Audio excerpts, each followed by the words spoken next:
Hello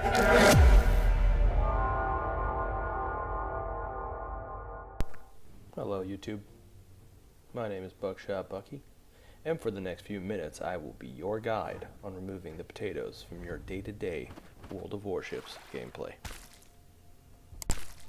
Before we get started, I have a couple disclaimers here. One, I have COVID and I'm currently sick. Two,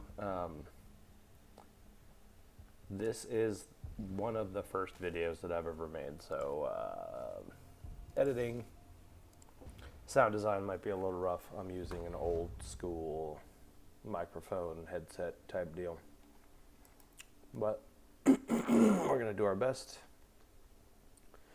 with what I got, and the cough drop currently in my mouth.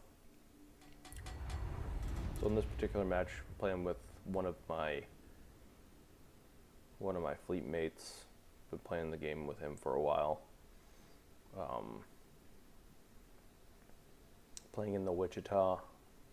Cruisers is probably one of my favorite classes to play. I enjoy it very much. It's probably the easiest for me to play. I do the best with cruisers. Battleships and destroyers, I can pull my weight, but oftentimes I find that I don't have a good time playing. So there's one thing I could say about getting the most out of your game when you're playing the game. Play what you enjoy playing, play what makes you happy, but also play what you tend to make the biggest impact in the battle with.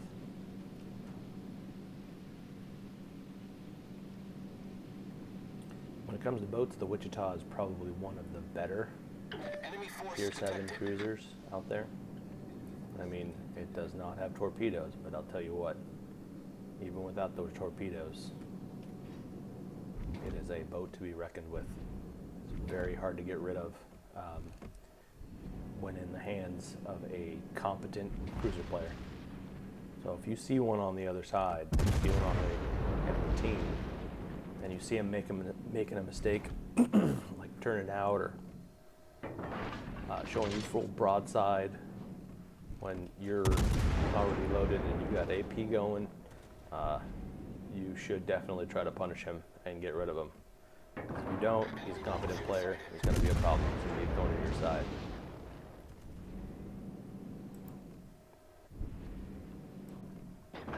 As it stands,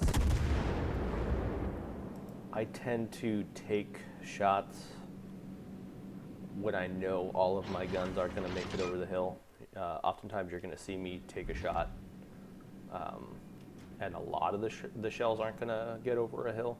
I'd rather take a shot and have one or two shells make it over and maybe get a fire, maybe do a little damage, or aggravate the enemy player, than not take the shot at all and stay quiet. I mean, I'm not getting spotted anyway, so it doesn't really matter if I'm shooting over the hill and only one or two shells make it over. But I'll tell you what, if I'm sending shells over a hill and only 3 make it, but one of those shells starts a fire, because chances are they're either going to let it burn or they're going to burn the damage con. And that's going to give my team the opportunity to set another fire, which that is going to stick, and it's going to be a problem for them. As you can see, this Roma pushed the middle in this map. I would say as a larger boat, like a cruiser or a battleship, pushing the middle, never a good idea, as you can see. Maybe, I mean, this is still an extreme maybe. If you're a fast cruiser, you might be able to pull it off. You might be able to pull it off. That's a big fucking maybe, though. Chances are, though, the enemy team is going to have either aircraft or a destroyer there to spot you as you're trying to get into that middle position and jump into A or take Bravo. And chances are there's going to be lagging enemy battleships waiting for something like that to happen. They're going to take advantage, and I can almost guarantee, unless you're in the Wichita or say like the Edinburgh, you're not going to have the armor to deflect those shells and you're going to get punished. And as you saw with the Roma, it's already gone. Still got 11 minutes in the game, and there's an entire battleship from the enemy team that is gone. Just something to keep in mind if you plan on playing this game on any kind of serious level. As you can see, I see the Iowa, he's full side on. I'm going to start using AP. Normally, you're going to see like CCs or people that play this game already on YouTube. They're going to try to get fires on the Iowa first, and then they'll switch to AP. I'm going to stick with AP. He's full side on because that's damage that he cannot repair, or at least majority-wise, he cannot repair. I want to get as much damage into him as I can, so that later on, when I see him later in the match, he will have less of a health pool to repair with, or shall I say, he'll have a smaller health pool for me to burn through when I go to start hitting him with HE. Same with the Harbin. I mean, that guy is practically made of tissue paper, so I'm definitely gonna pull out the AP, even if he's got a small angle. These shells are they're pretty nasty. You'd be surprised at the penetration that you can get on some cruisers with these things. So you might as well try. If you're unsure about a cruiser and you know what they can take armor-wise from the shells that you got, if you got 203s, you might as well try and see if you can pen if they got a small angle. Here I'm going to try to push up, support my team, my division mate. See, I'm hitting that mountain, but I'd rather try and fail and know if I can make it around the corner than not at all and stay quiet. Reporting the target position. I had to empty my guns anyway to get HE loaded. So I'm pushing up to support my teammate here, make sure that he's not the only one that their enemy team has to shoot at. When that happens, enemy team, even friendly team, tends to focus on that boat, gets rid of it real quick. If they have two boats to choose from, especially say my division mate's in a battleship, higher health pool, higher armor, and now they have a cruiser to shoot at, generally speaking, especially a battleship like Iowa, he's going to try to kill me. So I'm going to take a little heat off of my division mate. Also, division mate, that battleship's not nimble. I am. I'm running an agile build, so I'm able to maneuver and dodge shells incoming better than my battleship counterpart. I'd rather the enemy shoot at me and I be able to angle, bounce, even dodge salvos completely, rather than he be the only target available. I sit totally behind an island and just shoot with impunity. As you can see, a lot of stuff was shooting at me. A lot of it was bounces. I still have almost my entire health pool remaining.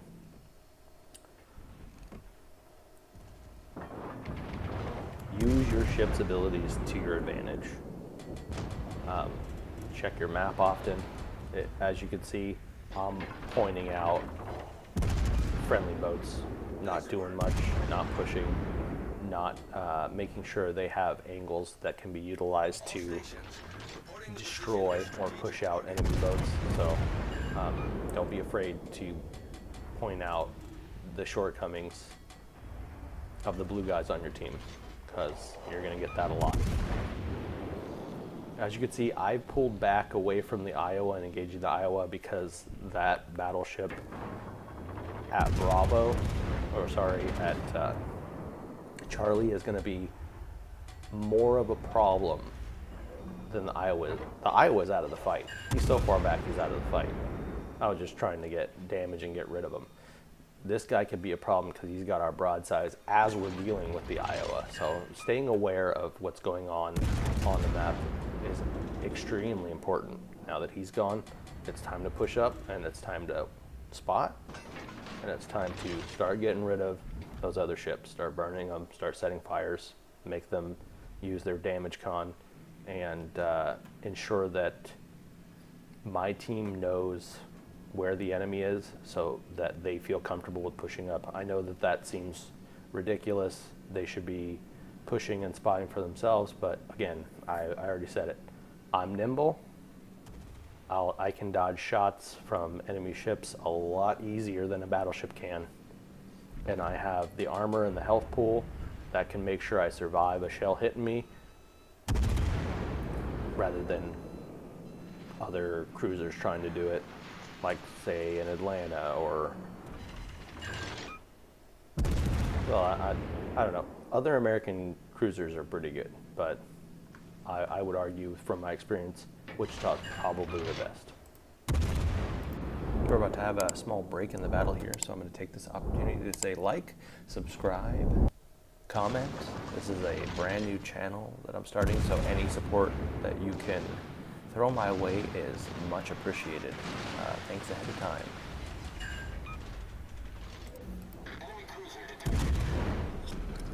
Another example of staying aware of what's shooting at you, staying aware of what has angles to engage you and what you can engage.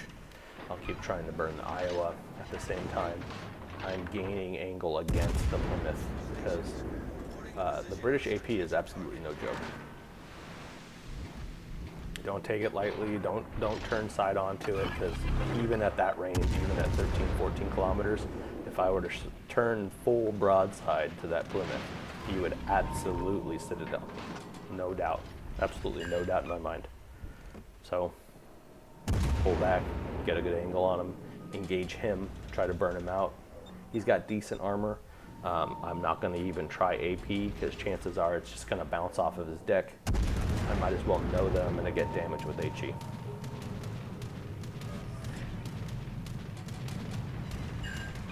As you can see, my my division mate pushed out, tried to take Bravo to at least entice the enemy to shoot at him.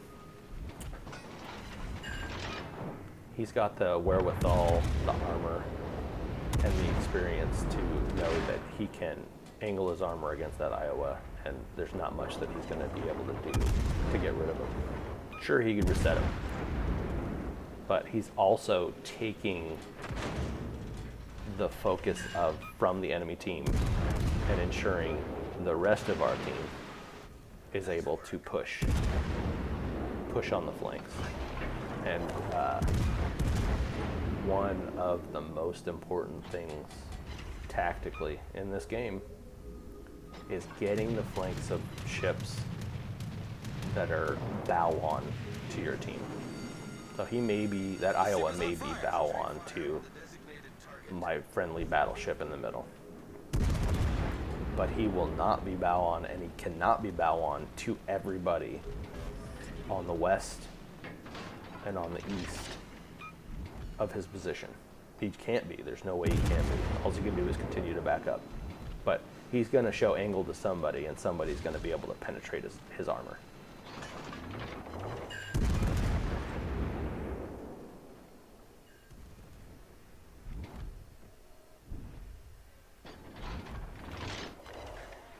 As you can see, I've kind of been sitting here for a while in Alpha, holding this position. So normally, let's say that Iowa didn't exist right there. I would certainly push out, see if my division mate needed will to rebuild. I would push over to Bravo, take Bravo, but that Iowa does exist. Iowa is extremely accurate. I'm not going to risk it. Okay. I'm going to continue to burn the Iowa until his health pool is so small he doesn't matter anymore. He can just focus fire for 10 seconds to get rid of him. Also, as you saw, the Siegfried over there at Charlie, he's still over there. He's still got big guns. He could still do a lot of damage. Me pushing out does not give advantage to my team. I'm going to continue to put myself in a position that puts advantage onto my team. If I push out, I'm giving my team a disadvantage. I am making it so other people on my team will have to carry me because I'm putting myself in a position of extreme risk. Now, as you can see, I'm coming out here. I'm seeing that they're focusing on my friendly battleship in the middle, my division mate. I gotta get my AA over there. And I know that the Iowa is starting to lose interest because he can't. He hasn't been able to do any damage to me the entire game. Game's almost over. He's focusing on the Charlie side. I'm gonna go get as much damage on him as I can, get rid of him, whatever. At the same time, I'm pushing toward Bravo and my teammate that has a low health pool, giving him supporting AA cover. That Plymouth was playing the same exact way as me, and as you can see, the Plymouth still has a lot of health pool. Whole hell of a lot of health pool. The only downside of the Plymouth, he doesn't have the HE, or at least he wasn't using it. Okay, there's a Kaga. And generally speaking, he played well, but I mean, he did not focus on the ships that needed to be focused on, like the Massachusetts, but that's understandable. That ship has outrageous AA.